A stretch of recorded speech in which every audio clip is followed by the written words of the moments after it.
Welcome to another broadcast from mindyourhealthcast.com. As I'm sure if you saw my last broadcast, then I told you we were going to do another one. Here we are.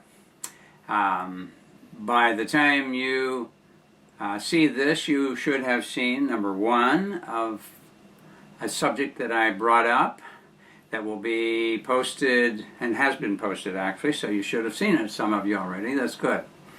And of course this is about Ebola virus, and we're giving you some facts and insights into Ebola virus. As I mentioned before in my other broadcasts, I've been following this since I first heard about it, the first quote outbreak, way back in 1976, and I have been following it since then, and I've been waiting for the time that suddenly it was going to come to the foreground and become a major issue. There's a lot of things going on related to it. We will allude to some of those things. Let's just say everything is not always what it appears to be. So first of all, I have mentioned the last broadcast, but I'll mention again that there is a movie that came out several years ago starring Dustin Hoffman, and it was about, it was called Outbreak. Outbreak or Breakout? Now all of a sudden I'm confused. Outbreak, and it was about Ebola virus. And without going through the movie, it would be to your interest that at some point he recognizes that he believes, now again this is in the movie, that it was a biological weapon, and beyond that, he drew some other conclusions which are best that you watch the movie and see. I'm sure it's still available on DVD. A very good movie, and I think it will illustrate some of the things that I said are issues kind of raised in my mind. There was another movie, even previous to that, made many years ago, and then there was a newer remake in the last few years of the same movie. Of course, they always redress it and shift the story a little and try to update it, etc. But it was called the Aug.17 strain, and I think you might find it interesting to watch both the old version and the new version. Normally, I'm not a big advocate of movies, but occasionally, at least some of the modern movies. Now there's some old classics that are really good, I think, but the modern movies, there's so many of them that they don't have much story, but occasionally one slips in that does, and this was one I felt was significant. And the reason I think the Aug.17 strain was significant, I think it's illustrative of something that we talked about in this last broadcast about the drift and shift of viruses and how they change form. And importance in terms of being a problem. Now, as I mentioned before, viruses are non-living units as far as I'm concerned. They work basically from chemistry.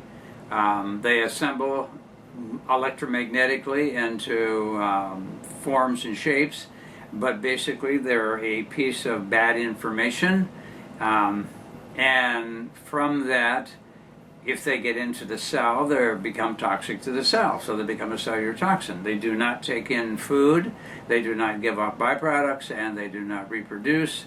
Hence, in my mind, they are not a living entity per se. If you break them all apart, a lot of them, and put them into a fluid, they will tend to re-attract the pieces well electromagnetically and reassemble into several of the original particles. Now, maybe not all of them, but a lot of them will reassemble again, but purely from electromagnetic chemical bonding type of situation.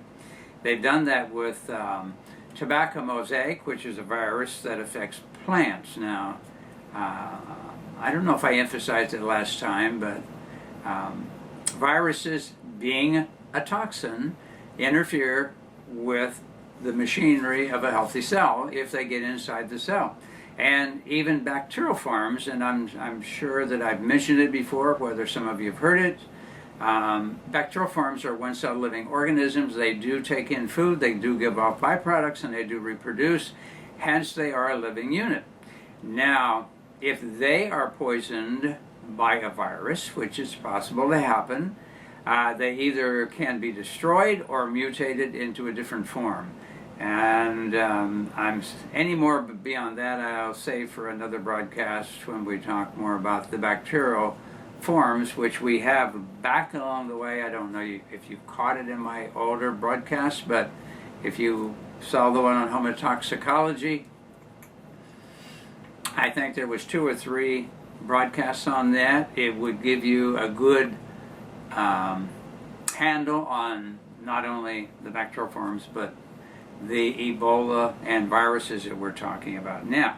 So I'm saying all that to say that in the Andromeda strain, the original movie, a satellite that was sent up to circle around the Earth is brought back, and it actually crashes in a little western town, and everybody in the town is killed very rapidly, with the exception of a tiny infant who is crying and carrying on, and an elderly town drunk who is drunk at the time. Those 2 people survive. Everyone else in the town is wiped out. And so they send in the mod squad with the biological suits on, and they get these 2 live people and bring them out, and they also bring out the satellite, because they want to see what the connection might be with that.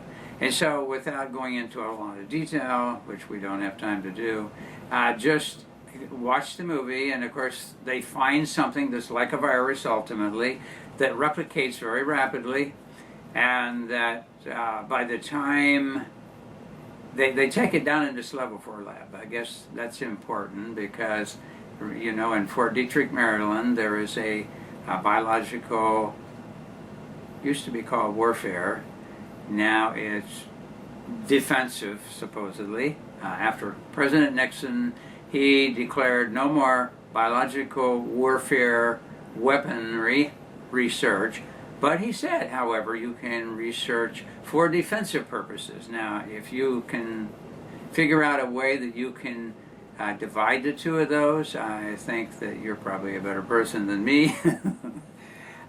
If you're experimenting with viruses or other toxic materials, then whether you're saying it's for a weapon or defense purposes, it comes out the same, because now you're working with them.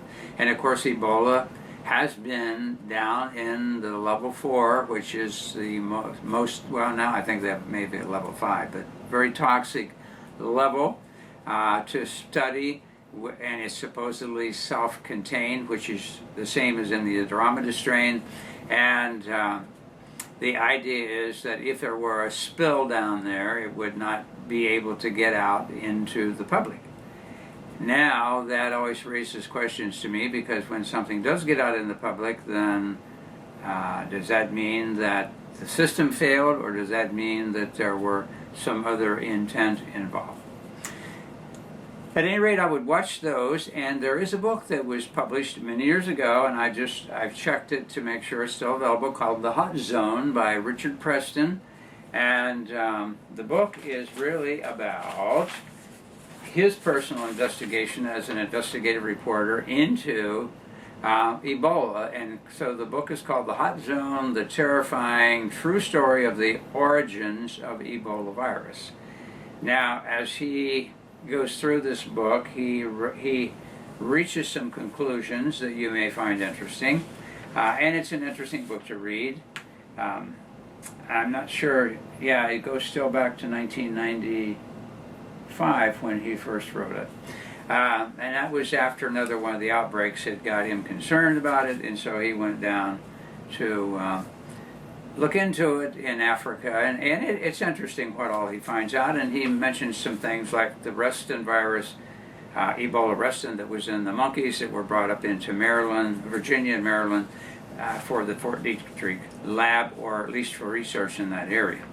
The other book that I didn't mention last time that would be important is one called Blowback, and I see they have republished it. I've had it for several years. The title is Blowback, America's Recruitment of Nazis and Its Destructive Impact on Our Domestic and Foreign Policy. And it's been republished by a company called Forbidden Bookshelf. And it's an interesting book because I'm not going to go into again detail, but it's the true story of how U.S. intelligence organizations employed Nazi war criminals in clandestine warfare and propaganda against the USSR, anti-colonial revolutionaries and progressive movements worldwide that were claimed to be Soviet pawns. Includes a new previously suppressed introduction by the author on the CIA's declassification of Nazi-related records. Bottom line is, a group of Nazis at the end of World War II, and I'm not talking about Germans being bad, and I don't hope you don't interpret that way. I'm talking about a radical group within the society that took over and had a very nefarious agenda, and that they did a lot of research on humans, biological, biochemical, you name it. And when the war was over, some of our agencies recruited several of these scientists instead of going to the Nuremberg trials and being prosecuted for carrying on inhuman experiments on humans. They were brought to this country, given a new identity, and allowed to continue their research on our behalf.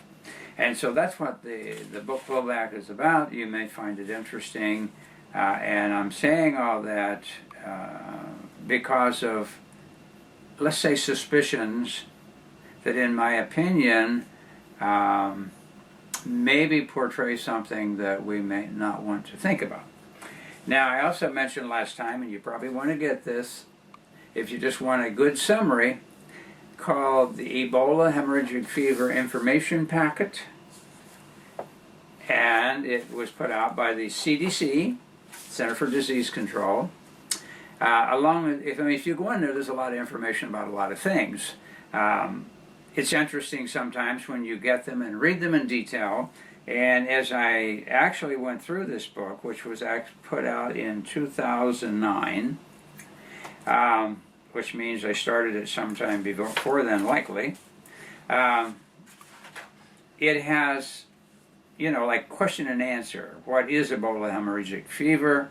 Where is Ebola virus found in nature? And bit by bit, it gives you basic pieces of information. Now, I went through this and I kind of marked it up quite a bit because I began to realize that there were inconsistent statements made in here. It's almost like on one hand it said, well, it's not easy to get. You probably would only get if you were in a hospital where they had poor isolation and contamination containment control. But then if you read through, some things pop up that are inconsistent with that position that make you think, well, maybe there's a lot of other ways and a lot of other things that could happen. And so why am I doing this? I guess to provoke you to start paying attention to what's going on and look for yourself. Don't be duped, whether it be by a person or by a government. Don't be duped, but go in and find out for yourself. I think probably in the recent few years, people began to realize that governments lie about a lot of things. They may not give you the straight scoop. And who knows what the agenda is, only to say that they don't give you the straight scoop. And I think it's been well exemplified in recent year or two or three. And so start looking into it yourself. Now, I would get this Ebola information packet from the CDC and read it for yourself and see what you think. Now, I'm going to outline, because I know we're not going to get done in this session. I know there's going to be a number 3. And when we get to number 3, I want to give you some previews of coming events. Number 1, I want to talk about several things. I don't want to overwhelm you, yet at the same time I want to give you enough provocative information to cause you to go look for yourself and see what you come up with. And I'm always open to feedback. If you watch my videos, or if you get on my website, you can give me feedback. And if you have a question or a challenge, I'm happy to hear it. I'm open to change. I've never said that I had the absolute truth, and no one could convince me otherwise. I find that I'm with Abraham Lincoln. He said he was actually accused of being wishy-washy, and he said, well, I find that as often as I find new evidence that either expands on or alters a viewpoint about something, that I find I'm forced to make change. And so it's true in the health field. We have a big broadcast that's going to be coming up again soon on fatty acids. We're going to give you a whole new intake on fatty acids. Some of you probably already know. I mean, I know I have some pretty sharp people who are listening that are some of the feedback I get. I know that that we have people that are very knowledgeable. In fact, I know that I have even patients that are more knowledgeable than some areas of the medical establishment when it comes to natural health and how the body works in terms of being healthy, and nutrition in general, all about nutrition and herbs. I know that they know a lot more because I've taught a lot of seminars to regular doctors, and sometimes the questions I get indicate to me that what I've come to believe is that there's not a big emphasis on utilizing physiology and many times biochemistry in modern medical treatment. It's a matter of taking a few minutes to shoot out a prescription or two for one or more symptoms and out the door, and so it doesn't become an area of concern. Now, I'm not saying all doctors are like that. There are some doctors I know that are very conscientious, and when they find out that what they've been doing is not beneficial, or that it's not even managing symptoms the way they believe the drug should, they start looking for other possibilities. So it's not a condemnation of all doctors, only the establishment of medicine and the establishment of drugs is where I find the fault, because many of them know better, but they're driven by a different cause. They dance and march to a different drummer, and it's many times a self-interest. Okay, so Ebola hemorrhagic fever. Now, I mentioned last time in the last broadcast that there are a large group, actually, probably 20 some different types of hemorrhagic fever viruses scattered around the world. One of the ones that popped its head up in our country several years ago was a new one, and new things, it's not impossible, but sometimes they again raise questions. And you may or may not have heard about it in the news, was something called a hantavirus, H-A-N-T-A. It reared its head many years ago out in Four Corners and with the Indians. And it was a strange one. I mentioned it some last time, but I just want to mention again that it popped up. It ultimately was a variant of Hatan, which is a hemorrhagic fever virus, that is from the east. And somehow this virus showed up here as a different form that ended up being called hantavirus. There's two things about it that there's a thing I didn't mention last time, and it's important because I want to bring it up. They said that, look, first of all, a lot of Indians died from it. And it was interesting because it came on like a flu, a fever, which almost every virus, when the body picks up a virus, and it realizes that it's toxic and it's actually starting to poison some cells, it starts this whole mechanism, if it's working right, of inflammation and fever. Now, the signs of inflammation are redness, heat, swelling, and pain, fever being the fifth, if it's a significant thing that the body's attempting to get rid of. Inflammation is the body's response to get rid of something and denature it so it can be neutralized and excreted out of the body to be gotten rid of. And so all the viruses tend to do the same thing. You get a fever and you maybe get a sore throat, means it's something involving the lymph in the throat. You may get achiness all over, feeling very tired. There's a whole set of symptoms that go with pretty much any virus that you pick up. It's going to be the same. So the hemorrhagic fever virus Hanta started the same way. The people thought they had gotten a flu virus. After a few days, they felt they were going to recover fine, and all of a sudden, within a matter of a few hours, their lungs filled with fluid and they drowned and died. Now, this variant of hemorrhagic fever caused a leakage of the blood plasma in the lungs, so that the lungs began to fill up with plasma and drown the person. And once it started leaking, it happened so fast that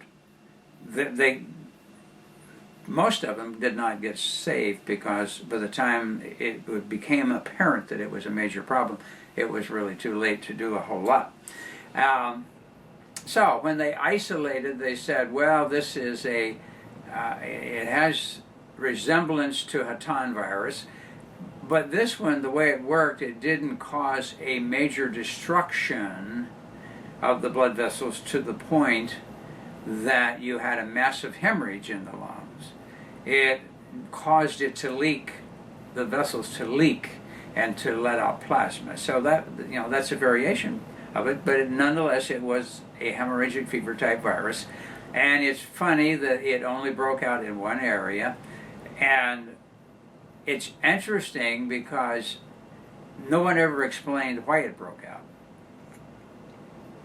Out of the blue, one little spot flares up, a lot of people get sick, several people die, and then it's gone. Think about that. Second thing is, they said, well, how did it spread? Well, of course, they tried, and you're going to find out as you get in even to this information booklet, there's certain contradictions in there that don't make sense. They said, well, it was spread by a flea from a mouse. And so then the person got bit with the flea, and the flea had sampled the blood of what? The mouse. Well, was the mouse sick? No, the mice weren't sick. So it's kind of interesting. So that means that I believe, of course, that pretty much all the viruses are going to be airborne. Red measles, you pick up airborne. Polio is more often entero, meaning you get it with food or water or whatever. But all the flu viruses, rhinoviruses, which are the cold viruses, measles, mumps, chicken pox, all of those, I believe, at one stage of the development are shed in droplets of moisture coming out from the lungs and breathing, and therefore you can say it's passed on by aerosol.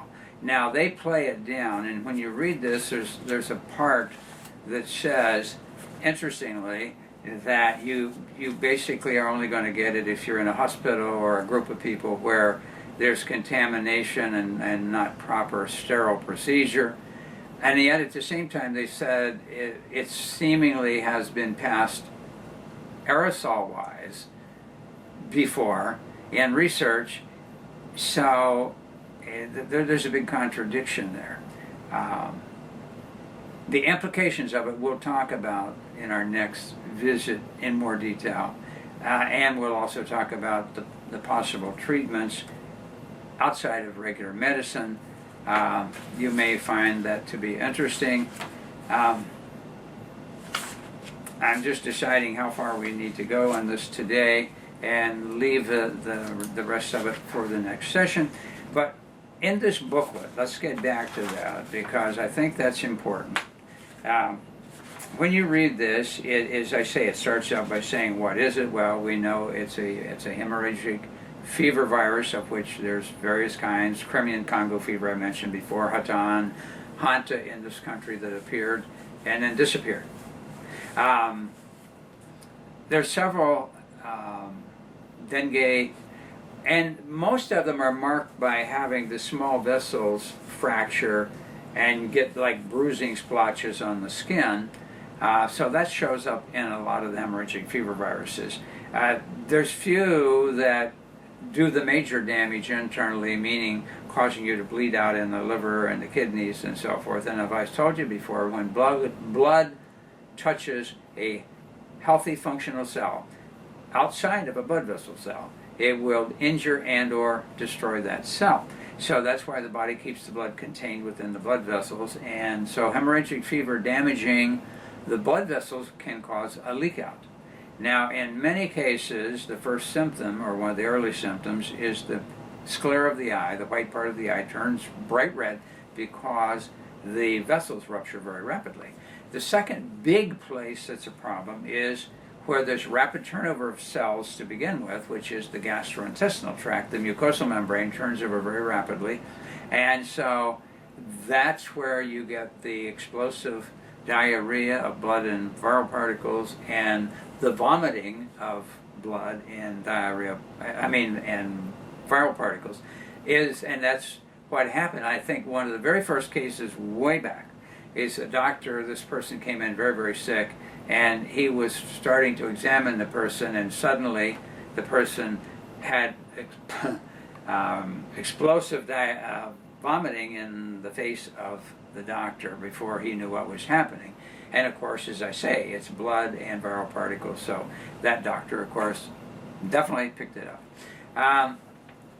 So that's one of the very first things that began to happen. But as it goes through the system more and causes more and more damage to blood vessel cells, you begin to bleed out in the major organs, in the brain, lungs, kidneys, liver, pancreas, everywhere. Because, of course, the blood does go everywhere, so that's going to happen. And so it is a scary virus. A few have survived, and now it's starting to appear to me that maybe the survival rate is improving. That always happens with viruses. Even if you did nothing, historically, I've spent a tremendous amount of time studying viruses and epidemics of viruses and etc. And when a new virus was brought into an area that no one there had been exposed to before, the first group of people exposed, there was a lot of very sick people and many people died.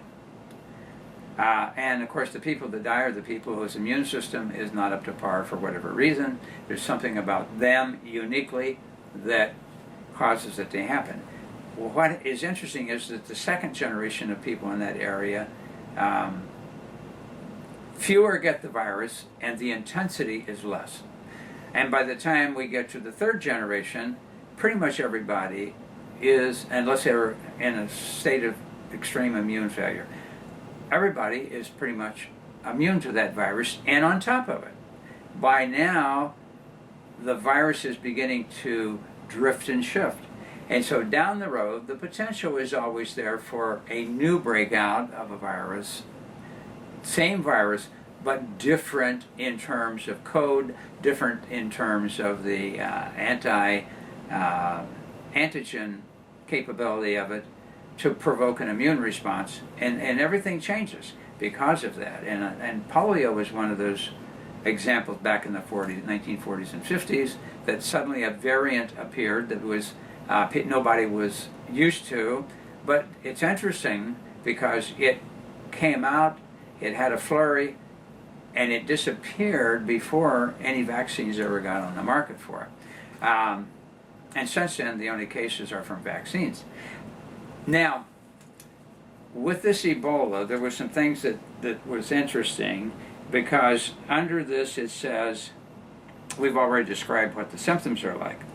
It says, where do the cases occur? Well, so far it's been mostly in Africa, some different areas in Africa. Except one exception was Marburg, and Marburg was in Germany, and it was some research going on there, and there was a small breakout, a small set of incidences there. Now, in the back of this booklet I told you about, they have actually a chart of they call it the case count and location list of Ebola, and it starts in 1976 and goes all the way through 2009. And it's interesting because in here they said, well, maybe these outbreaks start by contact with an infected animal. Then we get over here and find that there is a variant, and that's talked about in the book The Hot Zone by Preston. Anyhow, that outbreak within the monkeys, it occurred in Reston, Virginia, on the way to experimental labs, and it was airborne. Well, there were people that didn't know the monkeys were affected, and they had handled them, and guess what? None of them got sick. And it's brought up in this chart. So I think this is a very good informative booklet, even though, as I say, you'll probably find some contradiction in here. But what they said is that the Reston, the first incident in at least their list, was in 1989 in the USA. Ebola Reston virus was introduced into quarantine facilities in Virginia and Pennsylvania by monkeys imported from the Philippines. Now, in and that's all they say. No, there's no human cases. In 1989, that's the first case. 1990 showed up again. Ebola, and here's what they say. Now listen to this. Ebola was introduced once again into quarantine facilities in Virginia and Texas by monkeys imported from the Philippines. 4 humans developed antibodies but did not get sick. Okay, so there were 4 people picked it up, the virus, which had to have been spread by air, meaning aerosol. They breathed it in, and they built antibodies, but they didn't get sick. Now, in the 89-90, they had an outbreak in the Philippines, and 3 workers picked it up and built antibodies, but they didn't get sick. And then in 1992, the same group of viruses in Italy, Ebola Reston was introduced into quarantine facilities in Siena by monkeys imported from the same export facility in the Philippines that was involved in the episodes in the United States. No humans infected. Now, it's interesting that here they say back in the early part of the booklet that maybe the first case was from contact with an infected animal. Now, the monkeys infected, it didn't kill them all, but a lot of them died from it. And the humans who picked it up didn't get sick. So if the animals had it otherwise, meaning the Zaire or one of the other forms, why weren't they dead? And it doesn't seem that they picked it up because they were used in experiments with.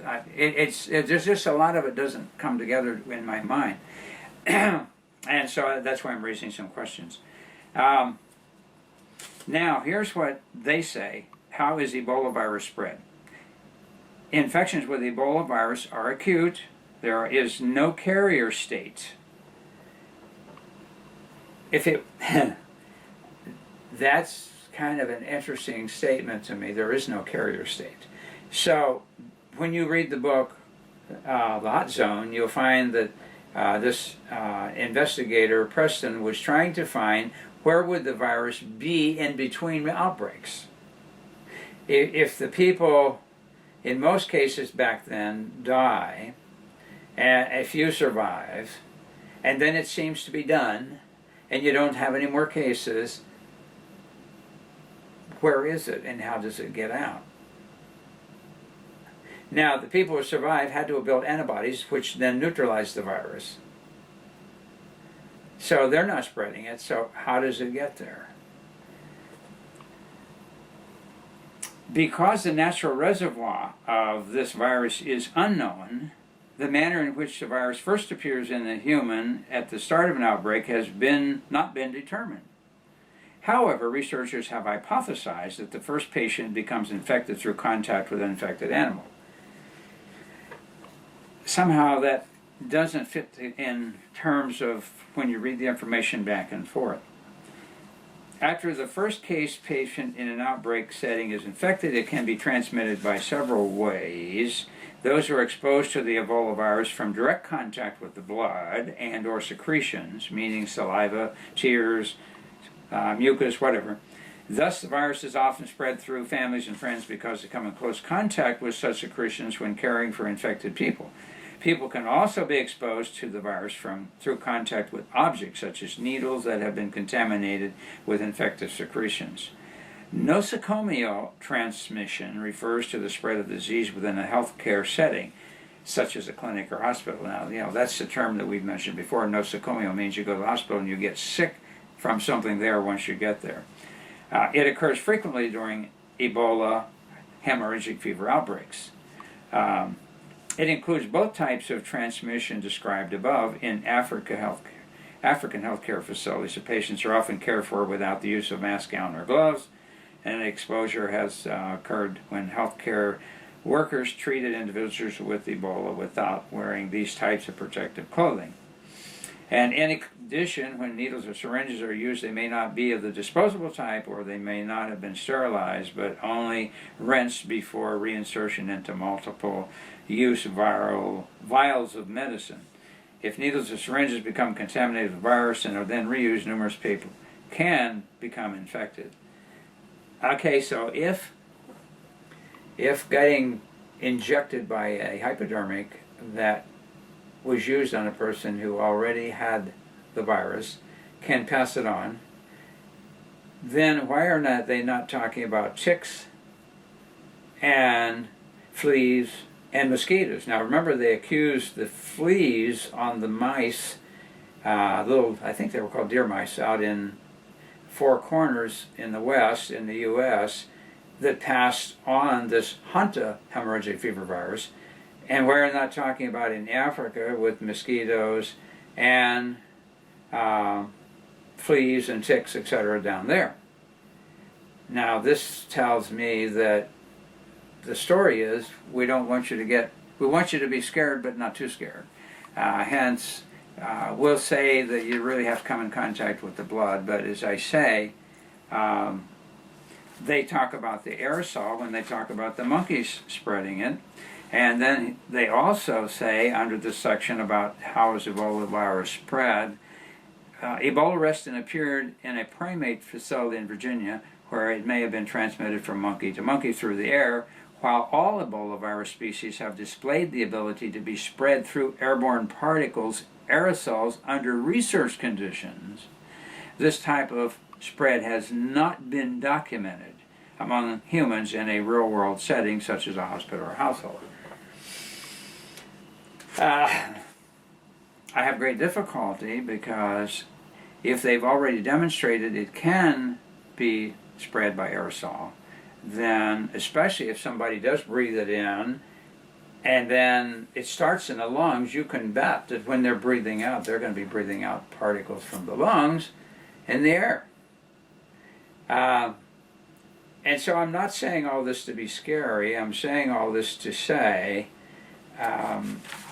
there's a lot of inconsistencies, to say the least. And I'll leave it up to you to get this. It's free. You can go online and download it from the Center for Disease Control, called Ebola Hemorrhagic Fever Information Packet. As I say, it was published in 2009, and it's worth reading along with the books if you want to get a bigger picture. And as I said, watching the movies, the Outbreak or Breakout, yeah, I think it was called Outbreak with Huffman, and the dramatist strain, both versions, because I think it's helpful in terms of the whole issue. Okay, so now next time, as I say, we're going to talk and kind of bring this all together. I know I've been throwing you a lot of stuff, and it's probably sounding confusing, but I've been following this thing for a long time, and it illustrates a lot about virology in general, but in particular when you have a virus that can change so fast that eventually it becomes inert, meaning nobody's going to catch it anymore from a particular group of people. It somehow has the smacking of a weapon-type virus. Now, that's going to come out in the movie Breakout if you watch it. And so, we're going to end today, and we will talk about, see, I'm in the natural health field. I've been in it for years. I've worked with a lot of people with a lot of nasty viruses, whether hepatitis and so forth. And there are ways of dealing with pretty much any virus if you understand what's going on, you understand why people do or don't die. Now, I think I've mentioned before, and we'll probably talk about the big 1918 flu epidemic, what really happened. I may have mentioned it in a previous broadcast, but a lot, I'm sure, haven't heard it. And so we'll be talking about that too, because a lot has to do with the treatment you use, about the fatality of a virus, and the immune system's role in the whole thing. And so we'll talk more about that. And I think you'll find it interesting. And as I say, I don't have fear of it. A long time ago, I began to realize what really goes on in the body and what viruses really are and what can be done with the body to help it in most cases. Now, there's always going to be those few cases, my guess is, that are not going to respond to anything. The body is too badly disturbed, is too weakened. The immune system is too incapable of taking care of it, because getting back to what I mentioned before, the book by a doctor called Glasser called The Body is a Hero, that in the final picture is the body's immune system that takes care of everything, and he says it's not antibiotics, it's not medical treatment. Ultimately, it's the body that has to take care of all the issues, and that's how we have survived on this earth for thousands and thousands of years. It's because the body has that capability if it's nurtured properly. And so, until the next broadcast, go to our website, mindyourhealthcast.com, and at the same time, we look forward to giving you a conclusion as much as we can on the Ebola virus. And I don't want you to get into a fear or panic. I'm telling you a lot of stuff to get you to become informed. And along the way, I'm sure to my patients and maybe to my personal lectures, we can talk about more specifics as far as what can be done for Ebola or any virus. And it's very interesting, so I think you'll find the next broadcast fascinating. And until then, be healthy.